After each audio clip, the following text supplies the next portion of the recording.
In the shimmering, frozen expanse of the Arctic, where silence reigns, and the wind howls a haunting tune, a polar bear ambles through the stark landscape. But look closely as the camera zooms in on this magnificent yet tragic creature. What you see may chill you to the bone. Glistening in the pale sunlight is a horrific barnacle wound, a cruel reminder of nature's relentless and often brutal cycle. This once proud king of the ice bears the scars of an unseen battle, one that assaults the senses and disturbs the equilibrium of the natural world. Its body, a canvas of white fur, is now marred by grotesque clumps of barnacles, each a testament to survival in a harsh ecosystem where predators and prey exist in a precarious balance. As you peer deeper into the wound, the scientific reality behind this grotesque affliction becomes evident. Barnacles, deceptively beautiful in their clustering formation, are crustaceans that thrive on an array of surfaces, including the flesh of unsuspecting marine mammals. When polar bears dive beneath the waves, hunting for the seal that comprises their diet, some of these opportunistic creatures may latch onto their skin, embedding themselves within the bear's sanctuary of warmth. Like uninvited guests, they settle in for a long stay, their shells probing and prodding, infecting both flesh and spirit. As more and more barnacles take hold, the situation becomes dire. Their presence stirs a ghastly blend of pain and irritation within the bear.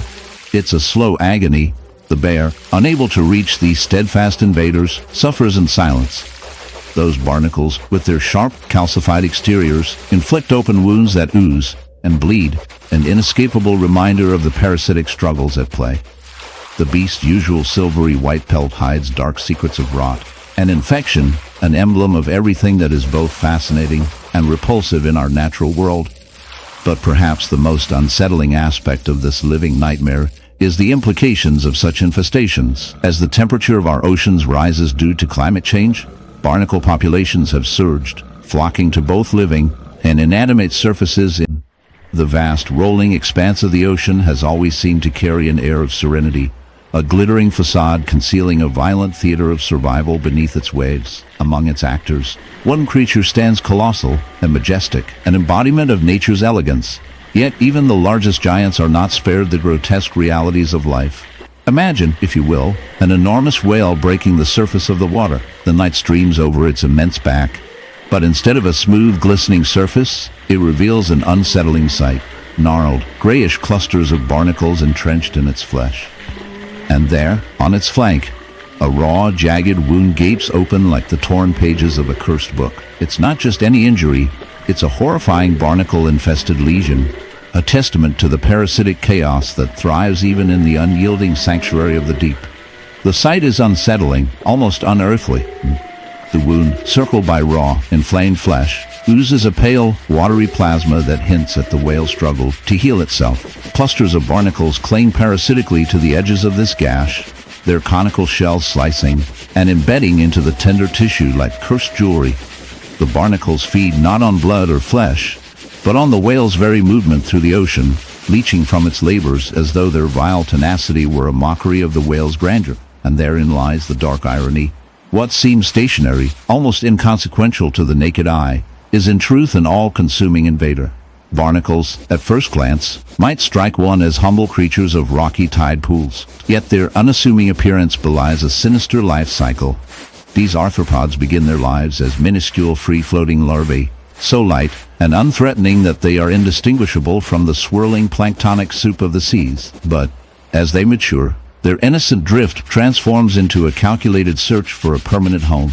And what better residence than the fast-moving fortress of a whale's hide? Upon contact, they secrete a superglue-like substance, anchoring themselves with a finality that is as unsettling as it is ingenious.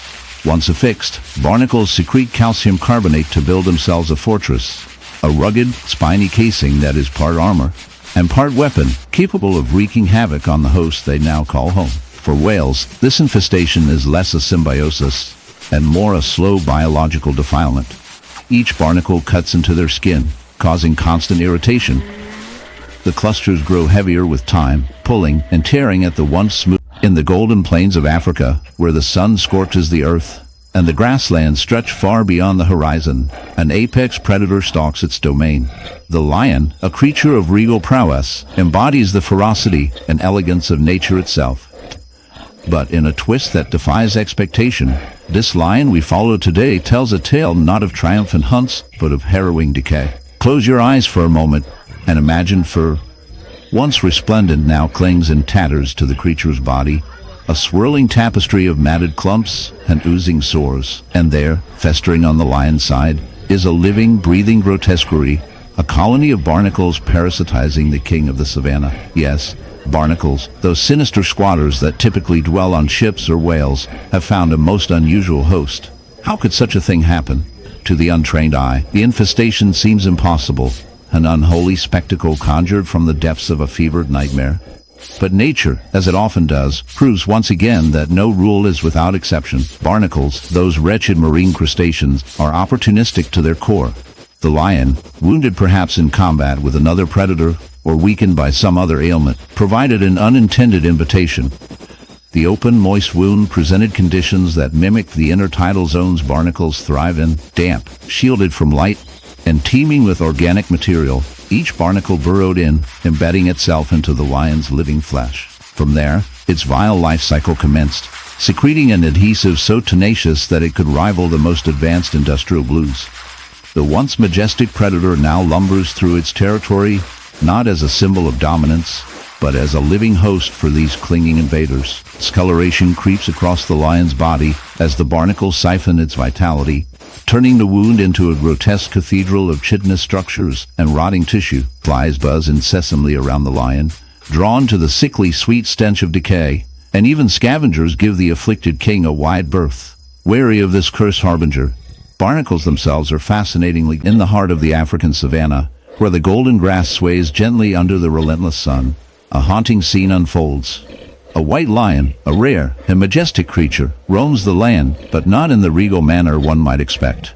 Instead, this lion bears a horrific wound, a grotesque reminder of nature's darker side. The once proud king of the jungle now carries the burden of a beehive infestation, a sight that is both shocking and deeply unsettling. As the camera zooms in, the viewer is met with the stark contrast of the lion's pale fur against the dark, angry swelling of the hive embedded in its flesh. The bees, tiny yet formidable, have made their home in the lion's body, turning this magnificent beast into a living host for their colony. The hive, a mass of buzzing chaos, is not merely a nuisance. It is a grotesque testament to the intersection of life and death in the animal kingdom. The bees, driven by instinct and survival, have invaded the lion's territory, seeking refuge and sustenance. But in doing so, they have inflicted a wound that is both painful and debilitating. The lion's once powerful roars are now replaced by low growls of discomfort, a sound that reverberates through the air, echoing the struggle between predator and prey, life and death. The infestation is a gruesome spectacle, with bees crawling in and out of the gaping wound, their tiny bodies glistening in the sunlight, a stark reminder of the fragility of life. As we delve deeper into this unsettling scenario, it becomes clear that the relationship between the white lion and the bees is a complex web of survival. The bees, while often seen as harmless pollinators, can become aggressive when their home is threatened. In this case, the lion, a creature at the top of the food chain, has unwittingly become a victim of a much smaller foe. The hive, teeming with thousands of bees, has taken root in the lion's flesh, feeding off the nutrients and moisture it provides. The wound, festering and inflamed, is a breeding ground for infection, a dark twist in the tale of nature's balance. The infestation is not just a physical ailment. It is a psychological torment for the lion. Each sting, each buzz, serves as a reminder of its vulnerability. The once mighty predator in the dense, emerald heart of the jungle, where even the sunlight seems to struggle to penetrate the thick canopy above. A grotesque scene unfolds. Picture a mighty gorilla, an embodiment of strength and majesty, now tragically marred by the aftermath of a horrific beehive infestation. This gentle giant, normally a symbol of power and dignity, has fallen prey to a swarm of tiny creatures that have turned its primal sanctuary into a nightmarish battlefield. The once silent roar of the jungle is now pierced by the frantic buzzing of bees, a sound that reverberates with the chilling sense of doom that hangs heavily in the air. As the camera draws closer, we see the gorilla's thick, black fur matted with blood, and honey, a vivid tapestry of nature's unforgiving brutality. The wound on its back is a gaping void, a festering cavity where bees have burrowed into its flesh, seeking their sweet treasure, and inadvertently creating an unspeakable horror. The sight is one of juxtaposition. The delicate beauty of the bees, so crucial to the ecosystem, now lies sinisterly intertwined with the suffering of an iconic creature. It compels us to witness the dark side of nature, where survival often comes with an unspeakable cost.